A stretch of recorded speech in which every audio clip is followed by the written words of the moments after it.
Friends, কেমন আছেন সবাই? আজ আবার হাজির হয়েছে একটা নতুন ভিডিও নিয়ে। আজকে আমরা দেখাবো এই যে আমার হাতে একটা স্প্রে দেখতে পাচ্ছেন।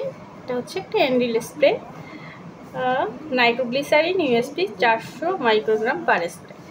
এটা যখন কোনো কার্ডিয়াক রোগীদের বুকে ব্যথা হয় তখন ডাক্তার সাজেস্ট করে যে এই ওষুধটা সাবলিঙ্গুয়ালি অর্থাৎ জিহ্বার নিচে 2 বার স্প্রে করার জন্য বলা হয় এই স্প্রেটাকে। তাহলে কি হয়, রুগীটার বুকে ব্যথা কমে যায়। এই যে ভিতরটা এরকম, এই যে জাস্ট স্প্রে মতো এভাবে প্রেস করলে কিন্তু এটা দিয়ে ওষুধ বের হয়।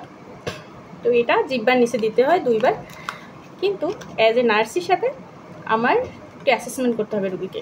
অ্যাসেসমেন্ট করতে হবে কীরকম, আমার রুগীটার ব্লাড প্রেশার চেক করতে হবে, দেখতে হবে তার প্রেশারটা ঠিক আছে কি না। যদি ব্লাড প্রেশার ঠিকঠাক মতো থাকে তাহলে কিন্তু স্প্রেটা দিতে পারবো। কিন্তু যদি দেখা যায় পেশেন্টের ব্লাড প্রেশারটা লো আছে তাহলে স্প্রেটা দেওয়া যাবে না, কারণ স্প্রেটা দেওয়ার সাথে সাথে পেশেন্টের বুকে ব্যথা কমবে, কিন্তু সাথে সাথে ব্লাড প্রেশারও কিন্তু কমে যাবে। তো আজ এ পর্যন্ত, ধন্যবাদ সকলকে।